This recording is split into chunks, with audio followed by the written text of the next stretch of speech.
The first season of The Mandalorian is all finished now. Chapter 8 is titled Redemption, and no, it didn't have anything to do with the rise of Skywalker. There was some speculation that perhaps it would, but if there is anything to do with Rise of Skywalker, I certainly didn't pick up on it. This episode was another good one. I don't think it was quite as good as Episode 7 or Episode 1, but I'd put it at top 3 definitely. There are a few answers given, but there's a lot of questions remaining, and there are even more new questions in this episode. So, not much is really known as to what is going on still, but there's a little bit of progress. What exactly do these ex-Imperial guys want with the Baby Yoda? We still don't know.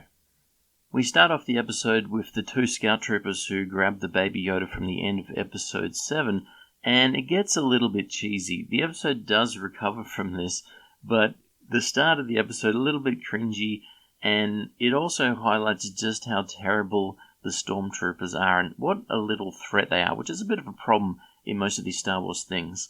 So here, for example, at one point they try to do a bit of target practice, and they both horribly miss all over the place, just highlighting how bad a shot stormtroopers are. As the 2 scout troopers are waiting for permission to bring the Baby Yoda back into town, and that's really there for plot purposes. If they bring the Baby Yoda back straight away, there's probably the end of the season, so they're waiting around to wait until they're allowed to come into the town, and the IG-11 tracks them down and easily defeats the 2 stormtroopers, takes back the Baby Yoda, and gets on the scout bike. We then go back to the end of Episode 7, where the good guys are all surrounded by loads of stormtroopers. They got a TIE fighter there with foldable wings. I think it was called the TIE Outsider or TIE Outlander, something like that. It's got the Grand Moff there as well, and it's got a few of the Death Troopers. But, again, the main problem here with this episode, and I guess Star Wars in general, is stormtroopers have been set up to be so pathetic that there's really no threat here. And so the fact that the good guys don't just jump out and just blow them all away doesn't make a lot of sense, because at some points in time they can just jump out and blow them all away. So why suddenly now they can't do this? Well, it's not really explained, but I do think it's just a general problem with stormtroopers that they're so weak they aren't really a threat when they need to be a threat. So while the good guys are pondering the bad situation they're in because they're horribly outnumbered, we get a bit of a flashback from the Mandalorian. He has some more visions of where he exactly came from. It shows his parents getting killed on a planet by some battle droids. So unless the battle droid was activated at some other point in history, this would have to be before the Revenge of the Sith, where all battle droids were stood down, so it would have been in the Clone Wars at some point in time. And he actually gets rescued by some Mandalorians, and then that's when he becomes a quote-unquote foundling, as they call the children that Mandalorians find, and he's then raised to be a Mandalorian himself. There's about 19 years between Revenge of the Sith and Star Wars A New Hope, and I think there's another 3 or 4 years between that and Return of the Jedi, and another 5 years between Return of the Jedi and The Mandalorian. So I think roughly there's about 30 years between the Revenge of the Sith and where we are now. And so this happened at some point in time previous to 30 years ago, probably. And the Mandalorian back then, he looks to be definitely more than 5, maybe about 10 years old. So he's maybe 40, 45-ish right now. That would be the guess that I have for how old the Mandalorian, and that's pretty close to actual actor's age, Pedro Pascal. So the stormtroopers set up one of the guns we see from The Empire Strikes Back when they did the attack on Hoth. They were trying to set up a big super gun to take out the Millennium Falcon while it still landed. One of those gets set up outside. Things are looking pretty grim. And then we see the IG-11 with the Yoda in tow storm into the city on the speeder bike and take out a whole pile of stormtroopers. Now the main thing I was thinking here was the IG-11 has been programmed to protect the Baby Yoda. Why is it flying into the city? The city is where all of the enemies are. Why isn't it taking the Baby Yoda back to the Mandalorian ship? I don't think this was ever really addressed, but the only thing I can really think of is the IG-11 can't fly the ship, and so it needs to rescue the pilot to be safe. I guess the other option is it was programmed not just to protect the Baby Yoda, but to protect the Mandalorian. I don't think that's the case, but it seems to do just about the most dangerous thing ever. So it's trying to protect the Baby Yoda. It brings the Baby Yoda into a battle. So, again, I don't think it was really addressed why it did that, but it does do that. It causes a distraction. It kills all the stormtroopers. The good guys are then able to kind of fight back a bit and have a bit of a chance. So very similar to Episode 1, the Mandalorian gets on this super gun and takes out a whole pile of people. This time, for whatever reason, he rips it off the tripod and he just holds it and goes around shooting it. It looks like it's fairly heavy. I don't know why he couldn't use the tripod with it, but that's the way he uses it. We see the Grand Moff actually in the battle and shooting a bit. Look, he actually shoots the Mandalorian in the back. Seems like a dumb thing to do since he probably would know he'd be a bit bulletproof. And it also seems like this Grand Moff's maybe not the sort of cowardly type that runs away. He looks like he's happy in the thick of things fighting out with his troops. But I thought that this was a pretty dumb thing to do, and the Mandalorian was going to turn around and probably blow him away. But he's a bit smarter than I gave him credit for, and the Grand Moff shoots the big power box for the gun, causing a huge explosion, which knocks the Mandalorian unconscious. After that, they send in a flamethrower stormtrooper, similar to the ones we saw in The Force Awakens, which is around about 15 or 25 years in the future from this point in time. And the stormtrooper puts the whole place on fire. It looks like everybody's going to die. And the Baby Yoda puts the hands up again and uses the Force power to stop the fire from getting to the good guys.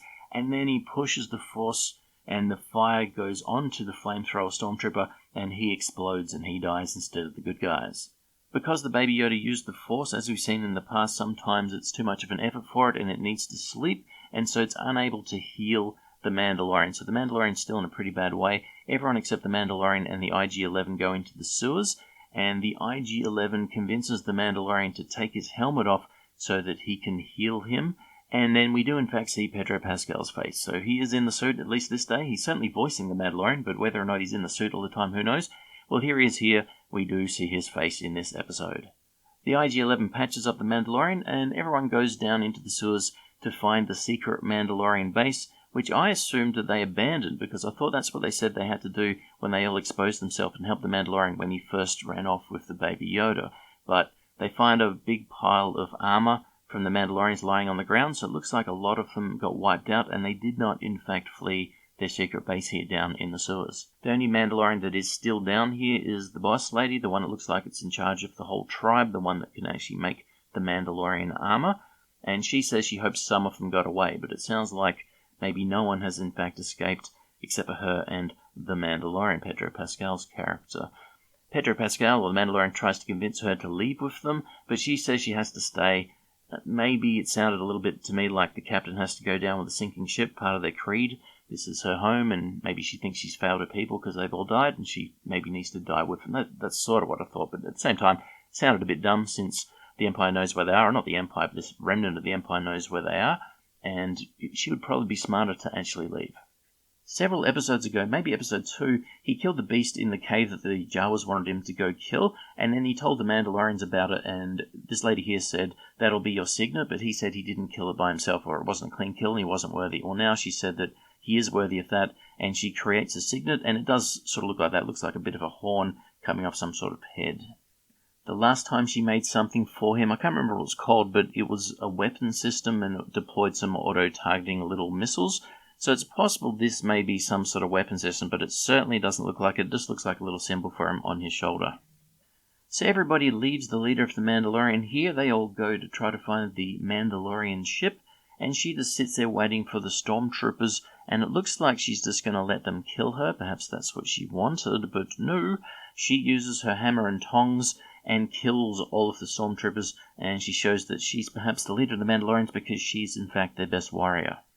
Meanwhile, there's a river of lava flowing out from the sewers that is going to go somewhere near the Mandalorian ship, and they find some sort of lava river boat, and it has a little R2-D2 droid on it. Looks like that's how it gets piloted, but then when they wake it up or it gets disturbed a bit and comes to life, it actually has long legs and long arms, so it's got the base of what looks to be an R2-D2 type droid or an astromech droid, but it's a completely different type of design with the arms and legs, and it's got a long pole, and it pushes it through the lava similar to what they do on the Venetian boats. So as they approach the exit of the lava river into the open air, the Mandalorian sees that there are lots of stormtroopers ahead. He says it's a whole platoon, and everybody is now very worried that they will certainly die and they can't take on this number of stormtroopers. But again, this is my only real criticism of the episode. There's not that many stormtroopers there, and they can take out this many. They've already taken out this many, and so there's just a bit of an inconsistency with we can slaughter thousands of stormtroopers, but when we need to, we're really worried about 10 stormtroopers. But after a little bit of a discussion, the IG-11 comes to the conclusion that it can walk through the lava and activate its self-destruction and blow up all the stormtroopers rather than getting into a fight with the stormtroopers which they can't win, which I think they clearly can win. And when it does blow itself up, there's maybe 10 stormtroopers you see. It doesn't zoom out to show a lot more, so the number of stormtroopers is just incredibly low for them to be worried, but now they've lost the IG-11.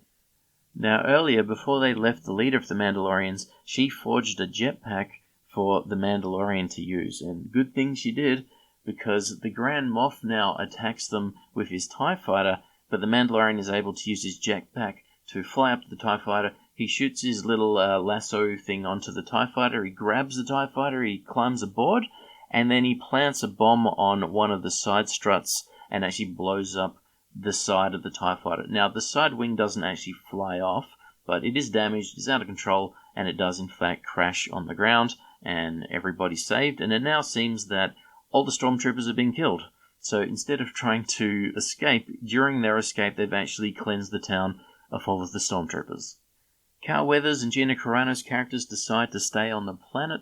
The Mandalorian makes his way back to the ship with the baby Yoda, and on the way we see that he has made a little burial site for the little pigman, which did die very close to the Mandalorian spaceship. And just before the episode can end, and you think that's all it for Season 1, we get a little view of the crashed wreckage of the TIE Fighter. And it doesn't look like a lot of time has went by, you don't really know, but there's dirty little Jawas there already, so they're pretty quick at salvaging stuff, and we've already got a couple of Jawas trying to grab what they can, and then something starts burning through the TIE Fighter. Obviously, it's the Grand Moff from inside, and you think, what is he burning through it with? And we see something come through it, and no, it's not a lightsaber, it is the Darksaber, which was in the Clone Wars cartoon. I think it's also in Rebels as well. This is a lightsaber that a Mandalorian that became a Jedi actually created, and it's a very powerful weapon in the history of the Mandalorians. I think whoever has that is heralded as being the leader of the Mandalorians. So going forward into next season, obviously this Grand Moff is still going to be hunting down the baby Yoda, and I'm guessing at some point we'll have a fight between the Mandalorian and this guy wielding the Mandalorian's historical blade. So all in all, Season 1 of The Mandalorian was pretty good. What happened in Episode 1 was fairly faithfully carried through all 8 episodes. It was a little bit of a filler feeling towards the middle of the season where there wasn't a lot of plot progression, but I think things got back on track towards the end, and I'll definitely be checking out The Mandalorian Season 2 when that is actually launched. I'm guessing in around about 11 months' time. Thanks for listening, and I'll catch you next time.